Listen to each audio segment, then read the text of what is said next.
What's good, everybody? Welcome into the Early Edge MMA Style, your daily sports betting brand of record. We're powered, as always, by the almighty SportsLine, the best value in all of sports betting. And the reason we started this show is so whenever there was any sport, any night, any day, we would be here just for you. MMA has become such a big part of what we do. And this weekend, how about all three of the major organizations in action? Bellator 280, Friday afternoon.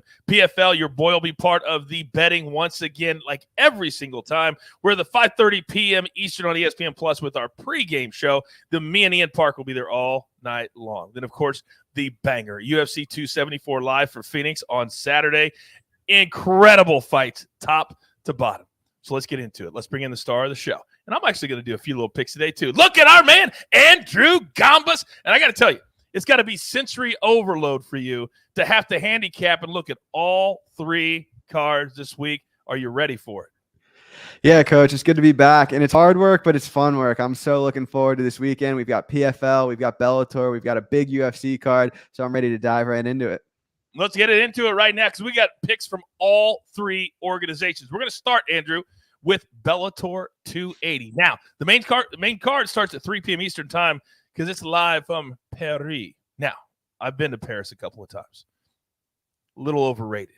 But they're not going there for the Eiffel Tower. They're not going there for the food. They're going there to bang. So, Andrew, start us off. Who do you got there? Yeah, so first pick for Bellator, I like the under 2.5 rounds in the Ryan Bader versus Czech Congo fight. I saw your picks early. I think my pick will complement yours nicely. I think Ryan Bader rolls here. I think he's going to finish Czech Congo. They fought a couple years back. Bader was beating him up really bad in the first round. He poked Congo in the eye on the ground, and Congo seemed to look for a way out. Congo has not looked great in his last couple. He's almost 47 years old, which is definitely on the older side to be competing in a cage fight. I think Bader looks great moving up to heavyweight. I really think he's going to finish this fight. The money line is juiced to minus 425 now, so I really think the under 2.5 is a great way to, one, you're covering yourself if Bader gets clipped on a shot early, and two, I really do think Bader finishes him at a high clip. So I like the under 2.5 in that main event. For those people who are brand new to MMA betting, what Andrew just described is a great way to bring the number way down for a fighter that you like, that you think is going to get a finish. And all your sacrifices the last 2.5 minutes of the fight. That's it. We'll take the under 2.5 minus 116. Now, what was Andrew talking about with my picks? I'm going to tell you right now. So I've got two big plays from Bellator 280. I'll start with a straight play. Yoel Romero, and I know what you're going to say, minus 170. He looked awful in his Bellator debut, and I will agree with you. He stood there and did nothing for 3 rounds, but his opponent took this fight on short notice. He has faced zero competition, and Yoel Romero, at least for this one night, will revisit the Yoel Romero of several years ago, and he will win and cashes at minus 170. Then, the fight that Andrew was talking about, that's going to complement mine.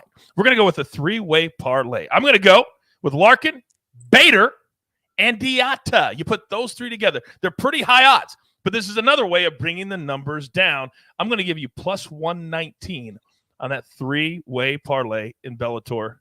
You're welcome.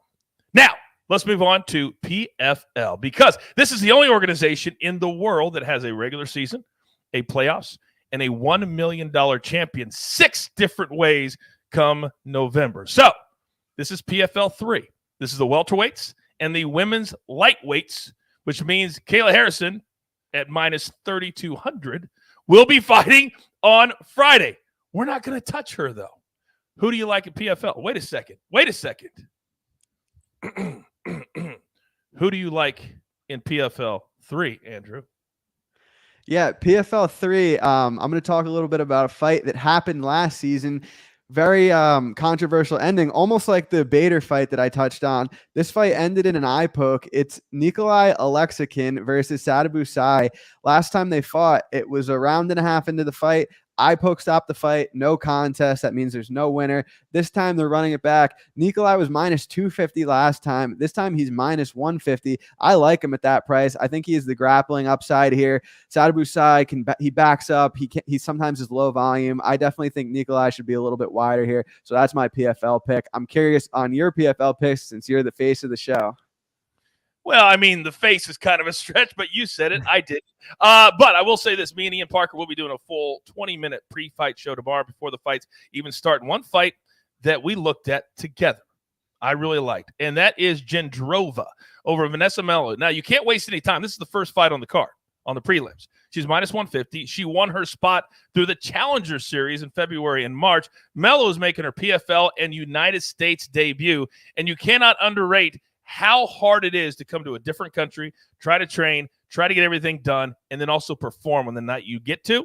So, Jendrova minus 150 over Mello. Then we're going to give you another parlay for the PFL. Here's what we're going to do. Pacheco, Slawi, and Pettis. You put all three of those together, minus 108. Again, three big favorites.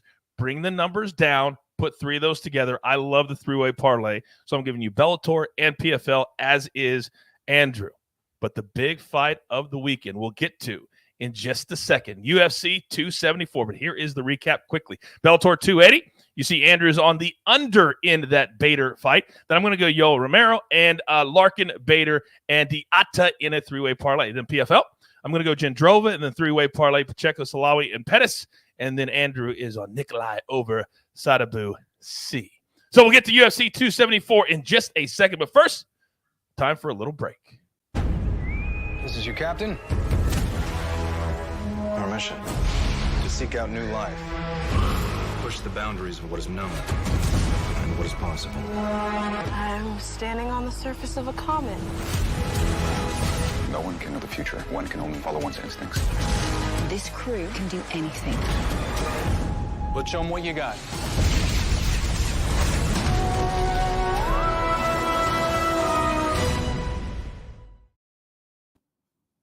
It is now time. UFC 274. My man Ace in the chat said, man, Gombas looks refreshed. All it took was a little vacation, and his whole demeanor has changed. I feel like you're like this all the time, Andrew. I really, really do. But that's all right. If that's what they see, that's what they see. Now, let me throw some names out at you, Andrew, that are going to be competing at UFC 274 in Phoenix. Namajunas, Esparza, Chandler, Ferguson, and then in the main event, Oliveira, Gaethje. That's enough for me to pay just for those three fights. Damn. But you're the man. You're the guy. So I'm just going to sit back and you go through all of your picks from UFC 274, and I've got my paper and I've got my pencil ready to write them down. Go for it. Great. Yeah. So I'm going to touch on the co-main event first. We have a rematch that took place about 7 years ago. It was the inaugural women's strawweight title fight between Carla Esparza and Rose Namajunas. Carla Esparza won that fight by submission. Rose has obviously come a long way since then. Both these girls have come a long way since then. It's a different fight, but I think it's going to be a similar result. I really like Carla Esparza in this fight. We saw Zhang Weili in her last bout take down Rose a number of times. Zhang is not the caliber wrestler that Carla is. I think that Carla is going to land takedowns here. I think she's going to beat Rose from top, and I'm picking her to win outright. So that's my first pick of the night. My second pick of the night, I'm going to go with a fight on the prelims, Journey Newsom at plus 130 over. Are you getting a little feedback?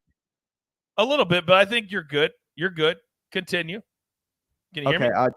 Yeah, I can now. Okay. Just wanted to make sure everyone could hear me. Yeah, I like Journey Newsom over Fernie Garcia. Fernie is coming off the Contender Series. He had a nice first round finish in that fight. But if you watch his fight before that, he was getting hit really hard, really often. He showed a lot of holes in his game.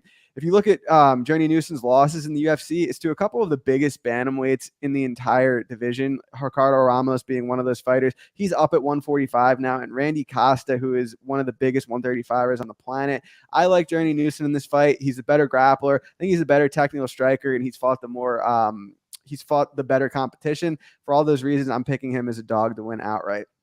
Last but not least, I am picking Lupita Godinez at minus 170 over Ariane Carnelossi. I wrote about this in my SportsLine article, but I really do think it's rare where you get a minus 200 or better who's better at every aspect of the fight. I believe that Godinez is the better striker, the better wrestler, the better submission grappler. Carnelossi's strong. She comes forward, but I think that's actually going to be to her demise here because I think Godinez is going to time takedowns. I think she's going to look like a massive favorite in this fight. So that's what I'm rolling with for UFC 274.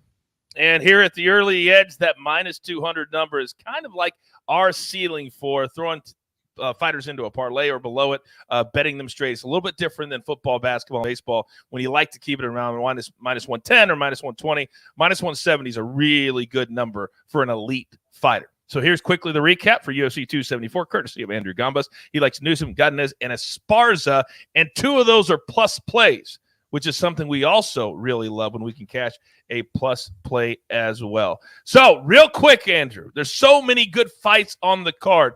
Which fight at UFC 274 are you most looking forward to simply watching? Yeah, I'm going to take the layup here. Charles Oliveira versus Justin Gaethje. There's just no way this fight can be boring. Oliveira, the sitting champ, he's on a crazy win streak.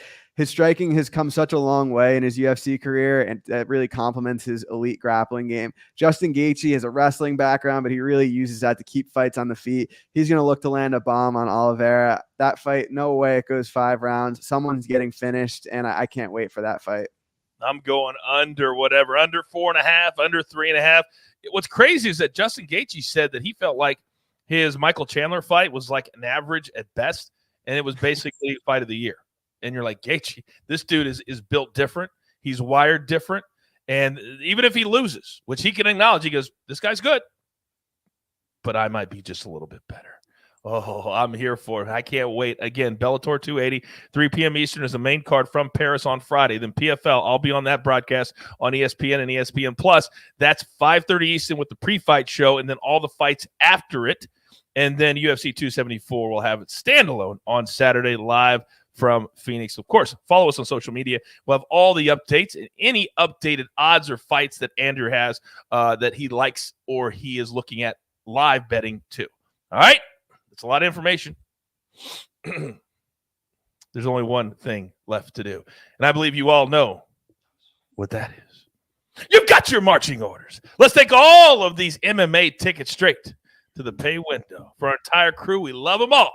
My man, Andrew Gombas, of course, the jeweler, puts it all together here at the brand on the ones and the twos. I am the coach. We're here 7 days a week, 365 days a year, and we also do tons of these standalone episodes as well.